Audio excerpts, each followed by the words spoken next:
добро вечер, драги гледачи. Во речиси сите општини во нашата република започна јавната дискусија по нацрт статутите на општините.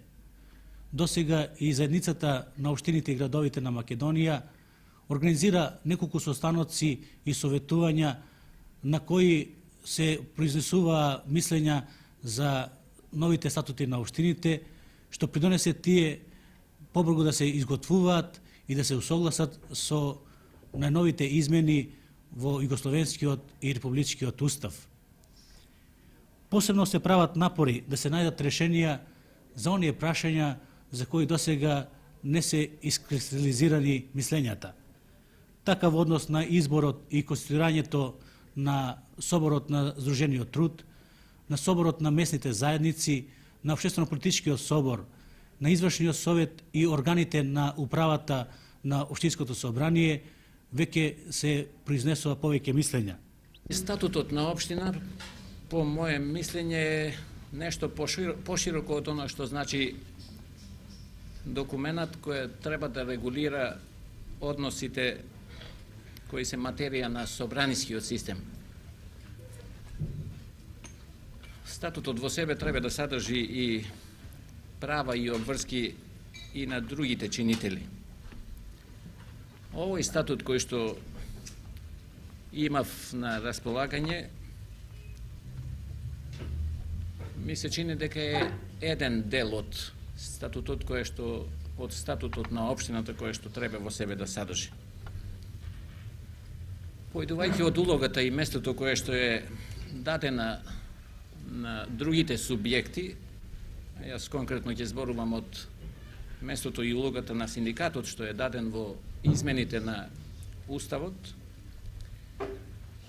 председателството на Сојузот на синдикатите на Македонија на една од своите седници, расправајќи за таа, така да речам, нова позиција што синдикатот би требало да има во општествено-политичкиот систем, сметавме дека би било корисно и пожелно да во оваа фаза на изготвувањето на статутите да дадеме и еден наш допринос, оно што ќе значи место и улога со правата и обврските што синдикатот како организација на ниво на општината би требало да биде компонован во статутот на општината. Не знам од кои причини дали комисиите составени за изготвувањето на статути сепак, викам, составени повеќето од составот на собранијата, или е повеќе причина што другарите од општинските организации на синдикат недоволно биле вклучени, али, викам, во овој статут не гледам оној напор што ние го направивме да бидат внесени некои ставови кои што сметавме дека би било нужно да бидат внесени. Сигурно е дека местото и улогата на општествено-политичките организации во општината треба да биде поставено, нали? Но сигурно и тоа дека статутот на општината не може да ги носи сите одредби и сите одредби што би носел статутот на општествено-политичките организации. Особено, нали, што тие одредби треба да го поконкретно покажат местото и улогата на општествено-политичките организации во општината и во тој општествено-политички живот. Во тој смисол, во овај предлог, нацрт на статут на град Скопје, направени се усилби и веруваме дека во јавната дискусија ќе бидат ставани и други предлози што ќе ги подобрат тие текстови. Сакам уште на едно прашање да се осврнам што е многу стварно значајно, тоа е проблемот за организацијата и функционирањето на управата. Покрај све што ние можеме да внесеме во статутот во однос на организацијата на управата, нејзиното место и улога, раководење, координирање и така натаму, сигурно е дека во статутот не може да ги внесеме сите одредби што би значеле одговор на сите прашања во однос на организацијата и функционирањето на органите на управата. Зошто? Затоа што според уставите собранието ќе е тоа што оснива органи на управата, извршниот совет ќе биде тој што ќе одредува поблиски начела за работата на управата. И од таде произлегува дека со одлуки и со други акти на извршниот совет ќе биде детализирана организацијата на органите на управата. Според уставните решенија, извршниот совет представува класичен извршен орган, кој сега, според наше мислење, а тоа е, разбира се, не само наше мислење, тоа е уставна одредба, практично ја презема и функцијата на управа во смисла на нејното координирање, па ако сакаме и раководење. Ако е то така, тогаш може да се предпостави каква е визија во однос на составот на извршниот совет. Старешините на добар дел на самостојни органи на управата, а можда и сите, сепак е тоа стварна оценка на секоја општина, сигурно треба да бидат членови на извршниот совет. Ние назираме тука еден орган, како извршен орган, кој, раководејќи со органите на управата пред се, дополнет со определен број други членови, ќе може поуспешно, за разлика од досегашните совети, да презентира потребни материјали, одлуки, предлози и така натаму решенија на собранието, кое што е ставено во една подруга положба во едниот собраниски систем, и тоа не само во однос на работата на собранието како орган на власта, туку и како орган на самоуправување и негови нови функции во однос на положбата на организациите на Сдружениот труд. Не мислам да кажам дека тука многу се враќаме на некои примеси на власта, али во секој случај одговорноста и на организација на Сдружениот труд и на собранието се многу зајакнати. Според тоа, повржувам она наша мисла за која многу се дискутираше, односи помеѓу извршниот совет и помеѓу собранието, значи сепак се јасно поставени и начело на собранието и председателот, а и председателство како метод на работа сигурно ќе имаат известна улога. Ние како метод на работа председателство предвидуваме да биде составено од председател на собрание, председатели на соборите и председател на извршниот совет, а разбира се и секретарот на собранието. Од презентираниот материјал можеше да се види и од дискусијата дека материјалот е целосно офатен за поголемите општини, како што е примерот Скопје, Битола, Тетово, Куманово и други. Додека остануваат проблемите во врска со помалите општини, како што е од калиберот на општината Радовиш.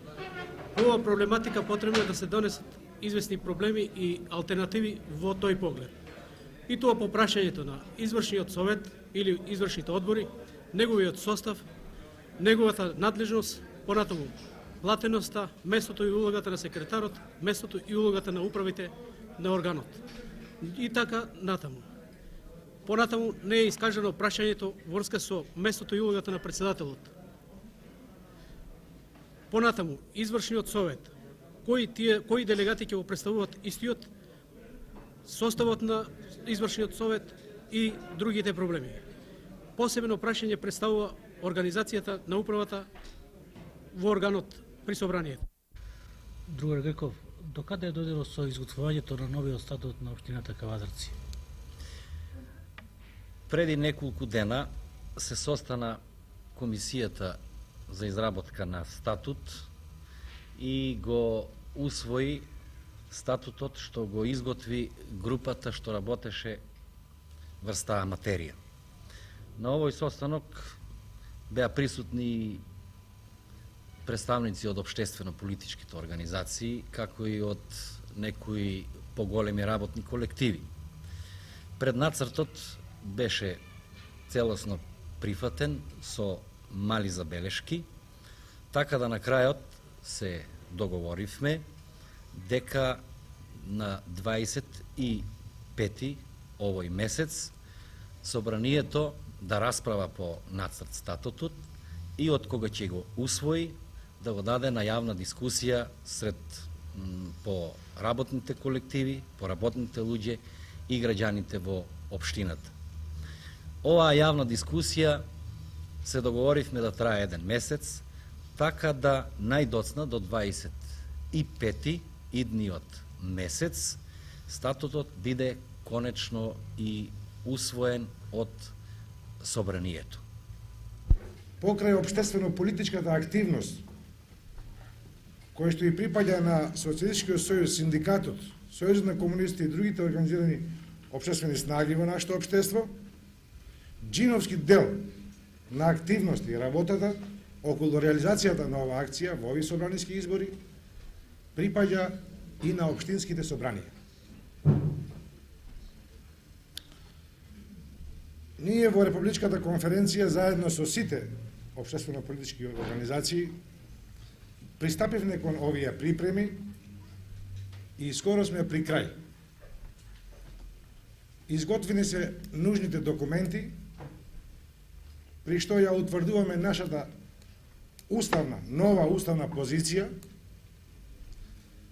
во смисла на што порационално извршување на оваа акција, нормално со акцептирање на сите основни идејно-политички ориентации кои се дадени и кои што се основа за промените во политичкиот систем кај нас.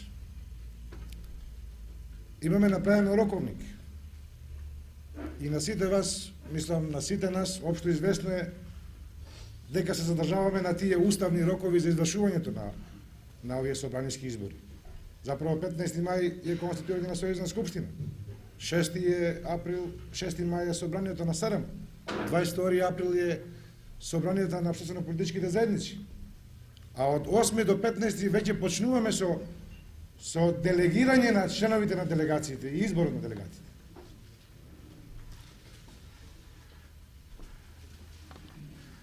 Во оваа смисла